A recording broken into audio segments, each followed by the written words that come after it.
chute do Rogério. Jogamos com uma equipe que se defendeu muito bem, né? E no final ainda, né, conseguiu fazer o gol, né? Em relação à arbitragem de vídeo, aconteceu hoje, eu vou só colocar isso uma vez só, porque eu não vou querer transferir, né, a responsabilidade de um sucesso aqui no jogo hoje, né? Então eu vou fazer uma colocação só e prefiro voltar até para não querer usar uma muleta aqui, porque a gente sabe que nossa equipe ela poderia ter jogado um pouco mais. A gente viu claramente agora ali pela TV, né, a gente já tinha essa impressão, eu como treinador na lateral do campo, que não tinha sido pênalti. Os próprios jogadores vieram na parada e todo mundo definiu que foi pênalti. A gente vê com clareza, o lance continua, o número 9 vem para dividir a bola e o juiz dá a penalidade, né? É lamentável que o árbitro, na minha opinião, ele errou duas vezes, né? Ele errou durante a partida e errou de novo vendo o vídeo. Pena, né? Eu tenho que colocar isso, né? Pena que foi feito todo um aparato aí e infelizmente eles erraram, né? Eu acho que deveria colocar um juiz experiente nisso, né? Juiz com uma qualidade cognitiva melhor, de mais entendimento do jogo, mais experimentado com esse tipo de coisa. E aí eu não tenho dúvida nenhuma que não foi pênalti, né? Então isso aí eu acho que uma demora enorme para definir isso, né? Isso aí praticamente 6 minutos. Bom, esse é o meu depoimento, eu não quero falar, quero voltar para o jogo. Eu acho que a gente poderia termos vencido o jogo, poderíamos ter jogado melhor. Hoje um jogo que a gente tinha expectativa de fazer isso e a gente não conseguiu, né? Então, bola para frente. E agora a gente já tem que mobilizar esse grupo, né, para o próximo jogo diante de uma Copa Internacional. A gente tem um compromisso internacional, uma viagem para o Uruguai e esperamos ter um jogo que a gente consiga classificar para a próxima fase. E você falou agora há pouco sobre a queda de rendimento do time, né, na reta final do segundo tempo. A que se deve essa queda de rendimento? São vários fatores, né? Primeiro, a gente sempre esquece de falar do adversário. Eu acho que realmente a gente enfrentou um adversário com uma qualidade defensiva muito boa. Jogadores que jogam bem posicionados, né? Jogadores bem treinados.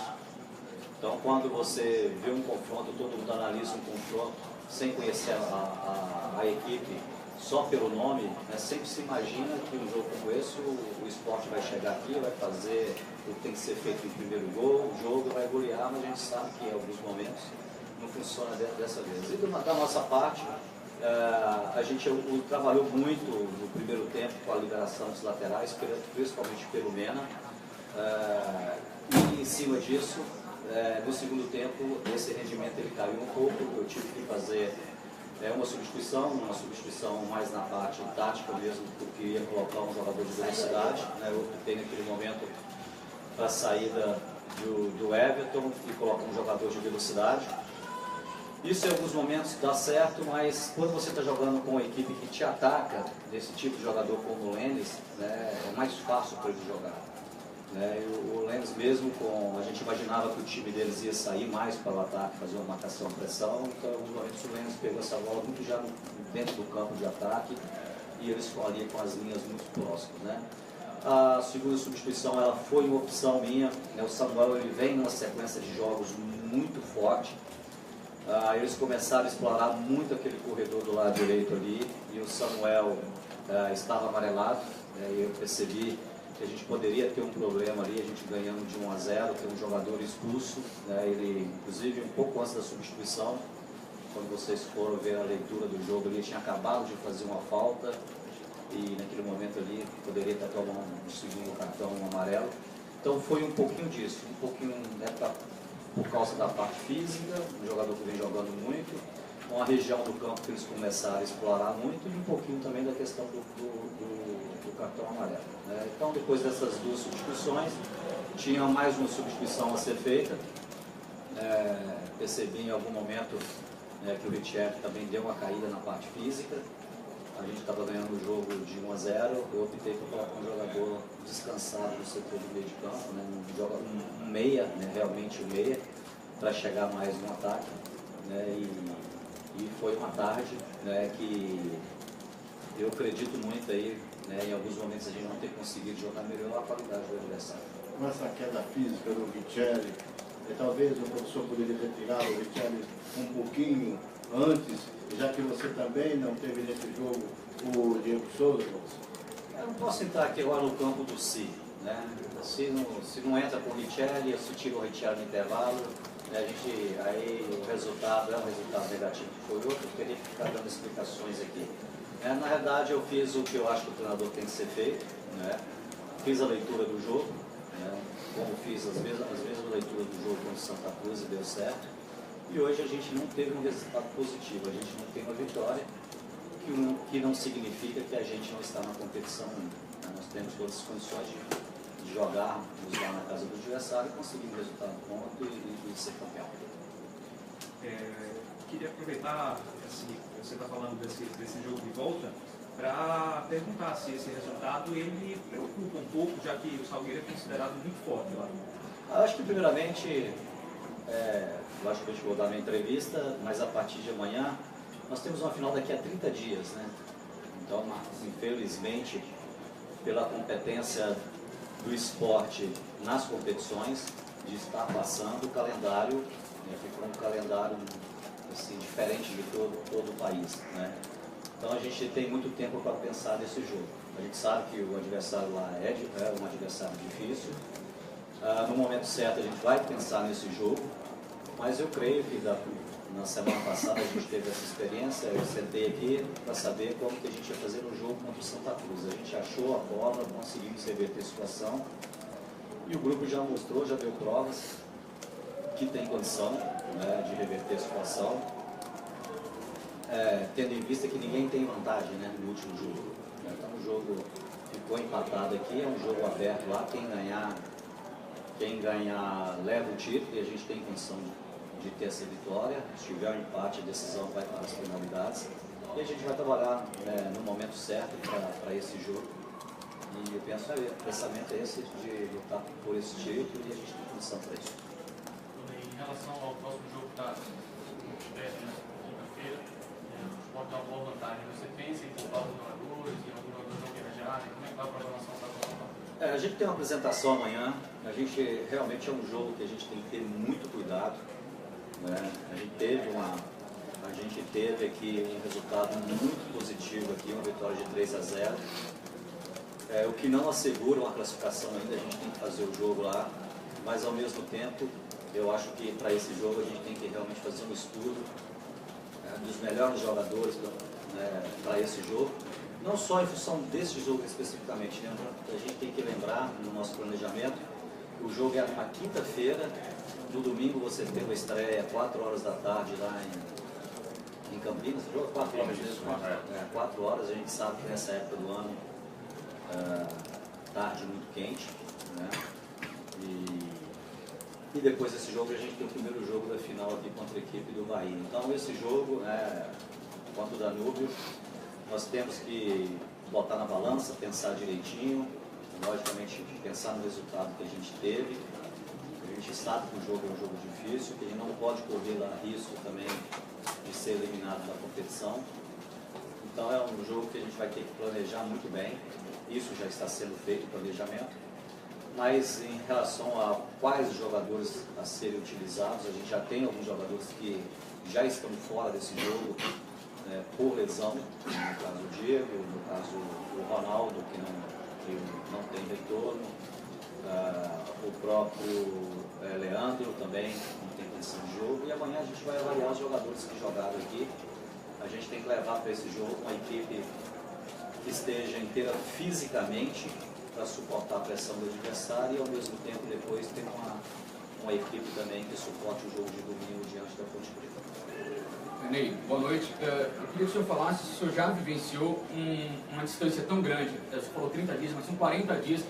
40 dias, passando da ida para a volta. O senhor já viveu isso? Não. O que o senhor pensa disso? Não. E também, só para completar a pergunta, professor, por gentileza, o Evandro Guimarães, ele acredita que com essa distância o esporte seria, não vou dizer beneficiado, mas seria mais favorável ao esporte porque o Salgueiro tem um elenco reduzido e pode perder jogadores, deve perder jogadores agora para o início das competições nacionais. O senhor também pensa sobre isso, por favor? Não, eu acho que para mim é uma novidade. Eu acho que é novidade